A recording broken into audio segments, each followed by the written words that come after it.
Hi guys. Well, a bit of an overcast day today, and the black flies are out just as we had predicted. You probably see them flying around the camera there and everything. They are out in droves, not biting too bad yet. I had one fly right inside my ear though, so I don't have no repellent or nothing on, so kind of attracting them. So I've just gathered up some materials, and today we're going to show you the latest, greatest survival tool for starting fires on Cabin Life.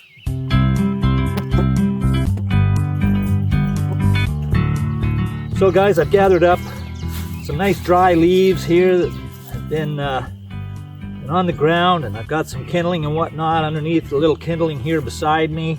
And in fact, I've even got a little bit of this black char from a previous fire that I may be able to use to start things up. So we're going to see what happens here today. This is a ferro rod and striker, tiny little guys, but they've done the job for us, especially in an emergency type situation in the past. You check out our videos, episodes number 15 and 16 on Cabin Life, and you can see how we have used these in the middle of winter at minus 30 degrees Celsius temperatures. Today I'm just going to try this and we'll see what we get. Here we are. This is a good survival tool, guys. Have this in your backpack at all times, and if nothing else, at least it makes a great backup, eh? Here we go.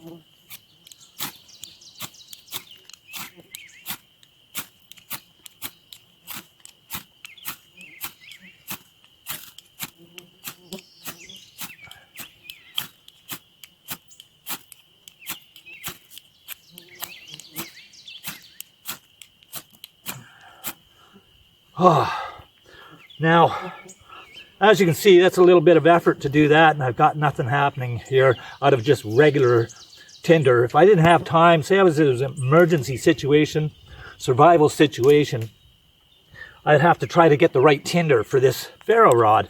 And in the past, I have used yellow birch bark. We have a lot of yellow birch trees around the property, so you use what you got, right? And but if it was a survival situation and you don't have time to go looking for a yellow birch tree and then gather the bark off it to get your fire going, what are you going to do, right? So here I am. You know, the frustration mounts. You know, you need fire, you need it now. You might be losing your light, or you might be freezing cold. So what are you going to do? What happens if, for instance, let's say I injured my arm and I got to get a fire? Okay, so we'll try to do this one-handedly, right? You know, what are you gonna do? You gotta put my foot on it or something, right? Well, that could work. You know, if you get the spark in the right spot. But what I got here,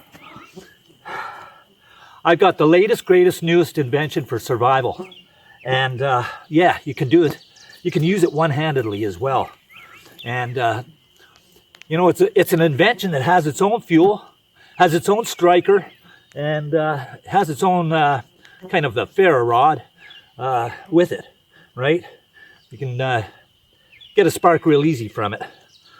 And in this case, it's called a butane lighter, right? Or a Bic, right? There you go. Instant flame, right? Let's just see what happens here. Just put that on your tinder, and there you have it.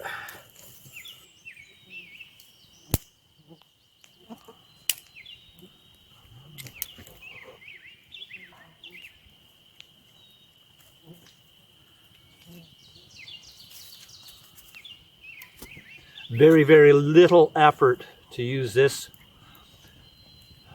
But it's always nice to have the backup, as I say, because you may not be able to find the right kind of material to get fire going with a ferro rod. In this case, I just scooped up some leaves off the ground, a little bit of tinder that was with it, and used the lighter. There you go, guys.